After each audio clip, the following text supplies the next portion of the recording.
ఆంధ్రప్రదేశ్ మాజీ ఎమ్మెల్యే కేతిరెడ్డి వెంకటరామరెడ్డి గారు ఆయన దారుణంగా ఓడిపోయిన సంగతి మనకు తెలిసిందే. 3700 ఓట్ల తేడాతో వెంకటరామరెడ్డి గారు ఓటమి చెందారు. ఆంధ్రప్రదేశ్ రాష్ట్రంలోనే కాదు, పక్క రాష్ట్రంలో సైతం ఎమ్మెల్యే కేతిరెడ్డి అంటే టక్కున అవును అని గుర్తుపట్టే స్థాయిలో తన ఎమ్మెల్యేగా తాను నిలదొక్కున్నారు. ప్రతినిత్యం గుడ్ మార్నింగ్ ధర్మవరం అనే ప్రోగ్రాంతో ప్రతినిత్యం ప్రజల్లోకి వెళ్ళడం, ఉదయం 5 గంటల నుంచి ప్రారంభిస్తే రాత్రి 11 గంటల దాకా తాను ఎప్పుడు కూడా బయటే ప్రజల మధ్య ఉంటూ తిరుగుతూ వీడియోలు విడుదల చేస్తూ ఉండేవాడు. కానీ అనూహ్యంగా కూటమి అధికారంలోకి రావడం, ఎమ్మెల్యేగా కూడా కేతిరెడ్డి వెంకటరామరెడ్డి గారు ఓటమి చెందడం నిజంగా ఆశ్చర్యకరం.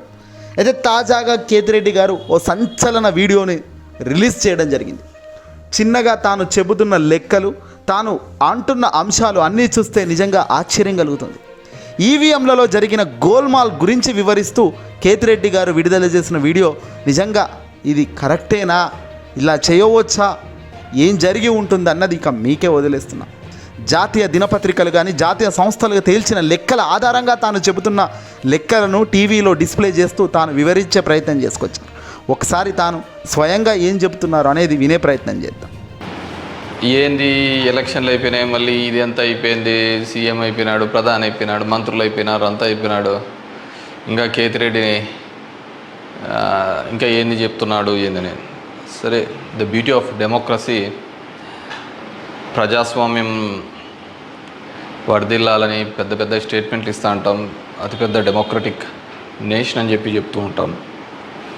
కానీ ప్రతి చోట కూడా ఏం జరుగుతుంది, ఏం జరిగిందని నేను 2014లో చూసా.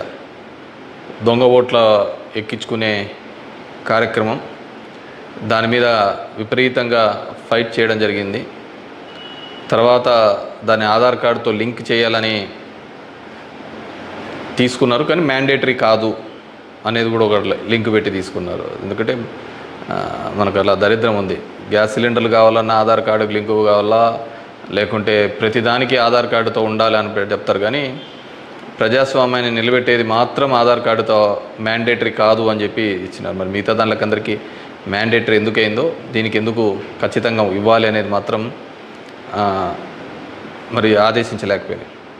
సరే, వాటి మీద దొంగ ఓట్ల మీద అదేవిధంగానే ఇప్పటికీ కూడా ప్రతి నియోజకవర్గంలో 10 నుంచి 20,000 30,000 వరకు దొంగ ఓట్లతోనే ప్రజాస్వామ్యం గెలుపోవటంను డిసైడ్ చేసే పరిస్థితులు ఉన్నాయి.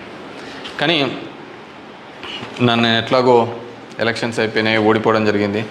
కానీ దీనికి సంబంధించి ఏ విధంగా ప్రతి ఒక్కటి చోట కూడా ఈవీఎంస్ అనేది ఇప్పుడు పెద్ద క్వశ్చన్ మార్క్. ఏం జరుగుతుంది, ఏ విధంగా అని చెప్పేసి డే 1 ఈ ఎలక్షన్ ప్రాసెస్ అంతా కూడా మనం చూస్తే తప్ప, ఎలక్షన్ ప్రాసెస్ చూస్తే కరెక్ట్ ఎలక్షన్స్కి ఒక వారం 10 రోజుల ముందు, నోటిఫికేషన్కి వారం 10 రోజుల ముందు అక్కడున్న ఎలక్షన్ కమిషన్ మెంబరు గోయల్ అనే అతను రిజైన్ చేస్తాడు.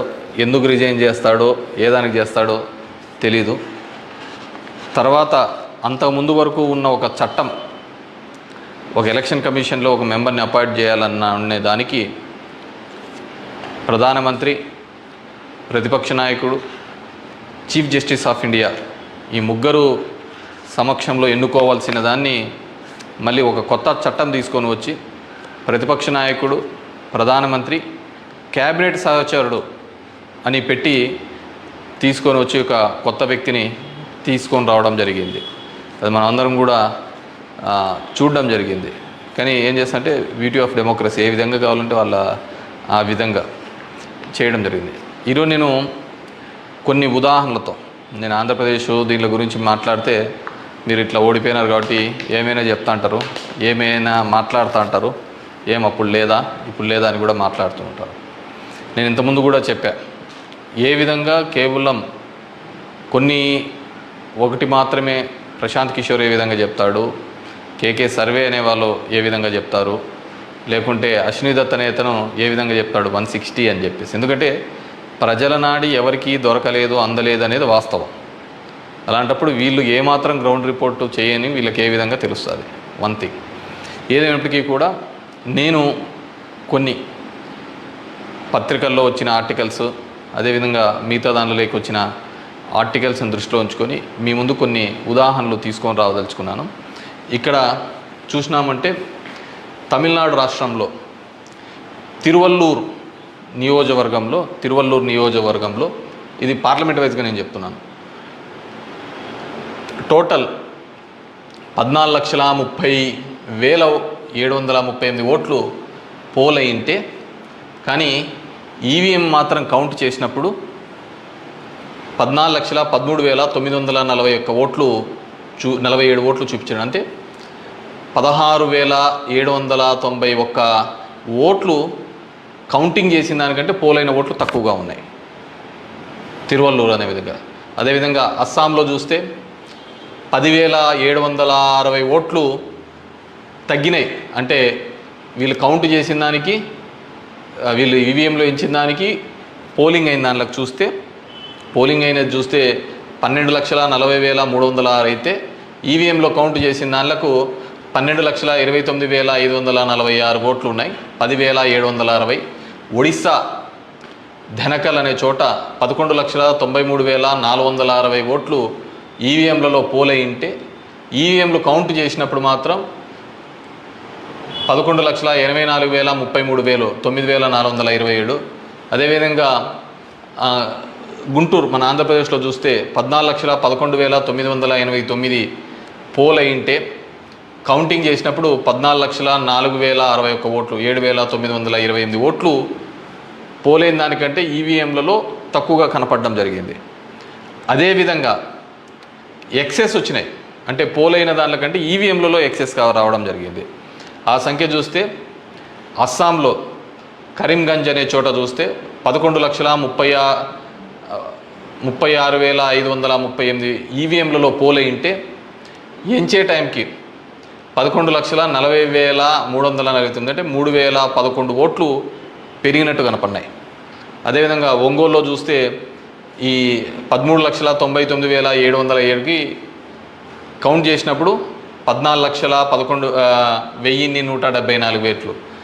అదేవిధంగా ఒడిస్సా దాంట్లో బలాస్పూర్, మధ్యప్రదేశ్లో మండ్లా, అదేవిధంగా బీహార్లో బుక్సర్, ఇవన్నీ చోట పోలైన ఓట్ల కంటే ఈవీఎంలలో పెరిగిన ఓట్లు ఇవి. అదేవిధంగా ఇక్కడ పోలైన ఓట్ల కంటే ఇక్కడ తగ్గిన ఓట్లు. ఇది ఓవరాల్గా కూడా చెక్ చేసుకుంటే వచ్చిన విషయం. రెండో దానికి చూస్తే టోటల్ ఈ విధంగా చూస్తే దేశవ్యాప్తంగా 140 నియోజకవర్గాల్లో ఈ విధమైన ఓటు డిఫరెన్సెస్ జరిగినట్టు మొత్తం దీనిలో ఫామ్ 17సికి దీనిలోకి చెక్ చేసిన చోట మనము చూడడం జరిగింది. పైకెత్మా.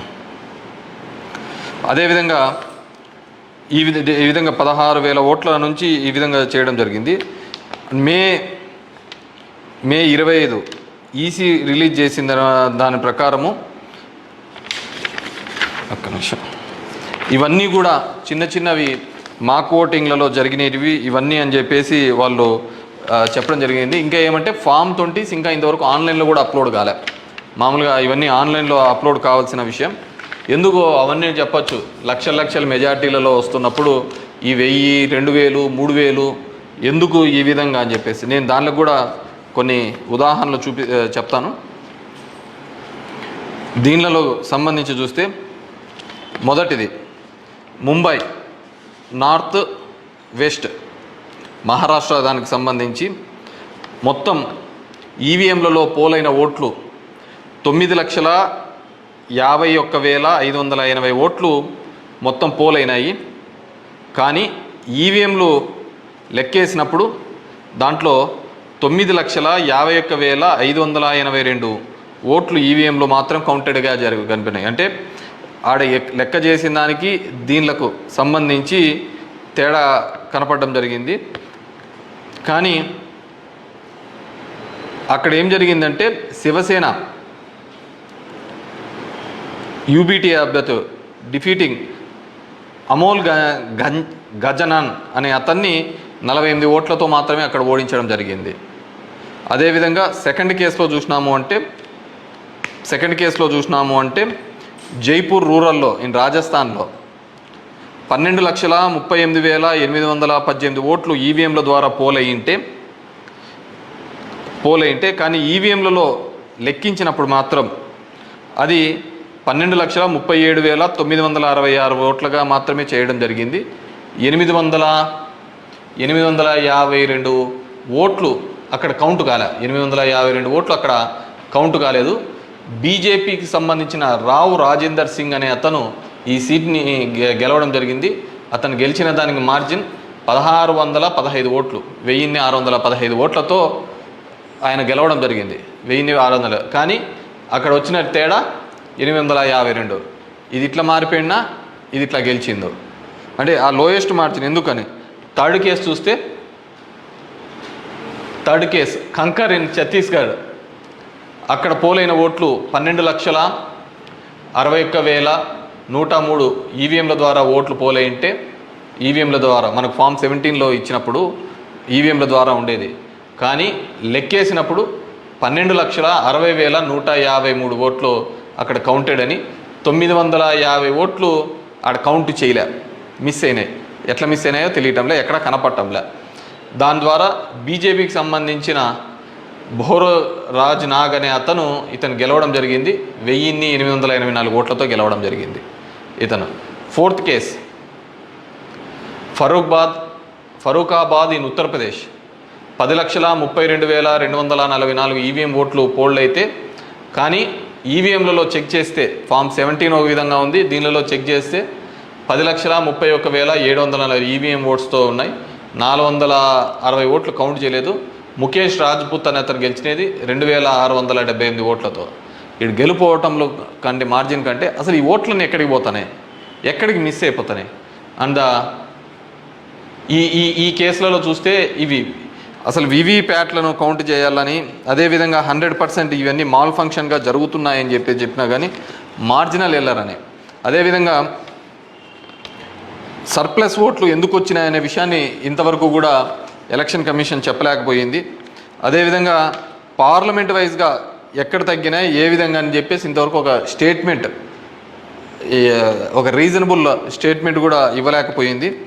ఈవీఎంలలో ప్రతి దానిలోనూ కూడా ప్రతి పార్లమెంటుకు సంబంధించి ఈ విధంగా తక్కువ ఎక్కువ వచ్చినట్టు కూడా వాళ్ళు చూపించలేని పరిస్థితి. ఎందుకంటే ఇది గెలుపోవటంలో సంబంధించిన సమస్య కాదు. ఎలక్షన్ కమిషన్ ఇంకా ఫామ్ 20 అనేది అప్లోడ్ కాకపోవడం, ఎలక్షన్ కమిషన్ కేవలం ఒక 10 రోజుల ముందు ఎందుకు అతను రిజైన్ చేసినాడు, ఏ కారణాల వల్ల రిజైన్ చేసినాడు, ఎన్నుకునే పద్ధతిలో పాత పద్ధతిని తీసేసి కొత్త పద్ధతి ద్వారా ఎందుకు ఎన్నుకోవాల్సి వచ్చింది, ఎందుకు మిగతా వాళ్ళందరూ కూడా చాలా అర్లీగా ఇది 400 అని ప్రిడిక్ట్ చేస్తూ ఒక భావన చెప్పడం. మనం టీవీలలో కూడా చూసినామంటే ఆంధ్రప్రదేశ్లో 9:30-10 కల్లా కూడా అసలు కౌంటింగ్లో అనేది ఒక రీజనబుల్కి రానిదే 100, 150, 120 అని ప్రొజెక్ట్ చేసినారు. అసలుకు వైసీపీ సీట్లు 25 కంటే దాటి చూపిలా. అసలుకు మొదట అర్ధ గంటలోనే మొత్తం నియోజకవర్గం అంతా ఏ విధంగా చూపిస్తారు, మొత్తం రాష్ట్రం అంతా ఏ విధంగా రిప్రజెంట్ చేస్తారు. సో ఆ విధంగా రిప్రజెంట్ చేయడానికి ఏంటంటే బేసిక్గా అక్కడున్న ఏజెంట్లు కావచ్చు, అధికారులు కావచ్చు, వన్ సైడెడ్గా పోవడం కోసం ఆ విధంగా చేసినారు. ఆ విధంగానే ఉండడంతో ఆల్మోస్ట్ వాళ్ళందరూ కూడా 10:30 నుంచి బయటికి రావడం మొదలుపెట్టినారు. ఏం జరిగింది అనేది అసలు ఎవరికే కానీ అర్థం కాలేదు. టీవీలలో చూసినాము అంటే అసలు 8:30 అంటే 9:30 కల్లా 100-150 సీట్ల లేకొచ్చేసినాయని ఎలివేషన్స్ అన్నీ ఇవ్వడం జరిగింది. సో ఏ విధంగా మీడియా ఎలక్షన్ కమిషన్ వెబ్సైట్లలో పెట్టలేదు, అక్కడ ఆ విధంగా ప్రాజెక్టు కాలేదు. కానీ వీళ్ళే మొదటే చేయడం వల్ల ఏంటంటే దానివల్ల ఏజెంట్లు అక్కడ నుంచి వెళ్ళిపోతారని చెప్పేసి, అదేవిధంగా ఉద్యోగస్తులందరూ కూడా వన్ సైడెడ్గా జరిగిపోతే ఏజెంట్లు అందరూ పోయినారంటే వీళ్ళు రాసుకునేదే రాత అయిపోతుంది కదా. సో ఆ విధంగా అబ్జల్యూట్ మెజారిటీస్ ఇదైతే అంటది. అదేవిధంగా సో ఇదంతా కూడా మనం నిజమైన ప్రజాస్వామ్యంలో దొంగ ఓట్ల మీద ఉన్నామా, లేకుంటే ఈవీఎంలో మిషనరీస్ మీద పనిచేస్తున్నామా, నాకు ఓడిపోయినానని నేను బాధతో కాదుగా చెప్తున్నానని కానీ అందుకే నేను ఆంధ్రప్రదేశ్ స్టేట్ గురించి ఎక్కడ చెప్పలే. దేశంలో జరిగినది వివిధ దీనిలలో చెప్పినది. ప్రశాంత్ భూషణ్ కూడా ఆయన సీనియర్ లాయర్గా కూడా ఆయన కూడా పోరాడుతున్న సందర్భం చూసాం. సో ఇది మనం మాట్లాడకపోతే, ఎందుకంటే మేము ఎక్కడైనా ఊర్లలో పోయినా కానీ, ఊరు నుంచి వచ్చినా కానీ, టౌన్లో కానీ మిగతా వాళ్ళన్నా మేము వేసామని చెప్తున్నారు. మరి వేసింటే ఓట్లు ఎక్కడికి పోయినాయి? ఎవరికి పోయినాయి? ఎక్కడి నుంచో వచ్చి 3,000తో గెలుస్తామని చెప్పేసి ధర్మవరంలో 2 నెలల నుంచి చెప్తున్నారు. ఏ విధంగా ఆ ఫిగర్ అచీవ్ అయ్యి 3 నెలల నుంచి చెప్తుంటారు? So it's a big question mark. So there is completely ఏదో ఒక సెక్షన్లో అయితే మ్యానిపులేషన్ జరిగింది. ఇప్పుడు ఏం చేసేది ఎందుకు కాదు, కానీ జస్ట్ ప్రజలందరూ కూడా మనం అందరం వివేకంగా ఆలోచించుకొని డెమోక్రసీ ప్రజాస్వామ్యాన్ని ఇదే పెట్టుకుంటూ పోతా అంటే మోడీ 3 అవుతుంది, మోడీ 4 అవుతుంది, మోడీ 5 అవుతా ఉంటుంది. ఇంక జనాలకు, జనం యొక్క ఓటుకు, దాని విలువకు ఎటువంటి విలువ ఉండలేని పరిస్థితి మనం చూడగలుగుతాం. So these are all planned and స్క్రిప్టెడ్గా అంతా కూడా జరిగిందని పూర్తిగా నేను నమ్ముతున్నాను. పబ్లిక్, జనం కూడా అదే విధమైన ఆలోచనలతో ఉన్నాయని నమ్ముతున్నాను. వాట్ ఎవర్ మేబీ, నాకు కూడా ఈ 5 ఏళ్ళు కూడా జనాలు మీరు ఇంకా తిరిగినే చాలు, చేసినే చాలు, ఇది చాలు అని చెప్పేసి ఒక బ్రేక్ ఇచ్చినట్టుగా ఉంది. కానీ బ్రేక్ ఇచ్చినంత తప్ప నాకు రాజకీయాలు తప్ప వేరేది ఏమీ తెలియదు కాబట్టి డెఫినెట్గా నా గొంతును వినిపిస్తూనే ఉంటాను.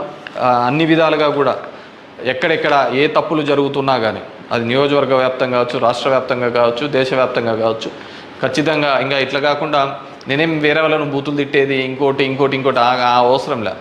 జనాలకు ఎంతో కొంతమంది కన్నా సరే నాకు తెలిసిన విషయాన్ని షేర్ చేసుకోవాలనేది ఒక ఆలోచన విధానంగా అనుకున్నాను. డెఫినెట్గా ఐ విల్ కంటిన్యూ దట్. ఎందుకంటే చూస్తున్నాం అక్కడక్కడ జరిగినవి ఇవన్నీ కూడా. ఐ వాంట్ టు గివ్ ఎన్నుకున్న ప్రభుత్వానికి కూడా, వాళ్ళకు కూడా మనం కూడా ఒక 6 months మనం కూడా టైం ఇవ్వాలి. వాళ్ళు ఏం చేస్తారు, వాళ్ళు ఇచ్చిన మాటను ఏం చేస్తారు, ఏ విధంగా కట్టుబడి ఉంటారు అనేది చూడాలి. ఎన్నెన్నో వాగ్దానాలు ధర్మవరానికి ఇచ్చినారు, రాష్ట్రానికి ఇచ్చినారు, చాలా వాగ్దానాలు ఇచ్చినారు. కాదు అవి ఎంతవరకు నెరవేరుస్తారు, లేదు కేవలం కక్ష సాధింపు చర్యలతోనే మిగిలిపోతారా, ఇవన్నిటినీ కూడా కాలమే సమాధానం చెప్తుంది.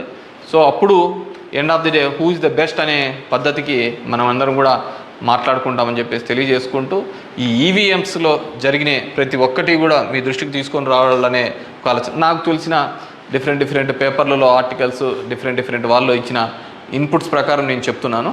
సో ప్రతి ఒక్కరికి ఓటు హక్కు కల్పిస్తానన్న ఈసీ మరి ఇన్ని టోటల్ ఓట్లు వేసిన దానిలో చూస్తే దేశవ్యాప్తంగా 362 నియోజకవర్గాల్లో 5,54,598 ఓట్లు మిస్ అయినాయి, కనపడటం లేదు.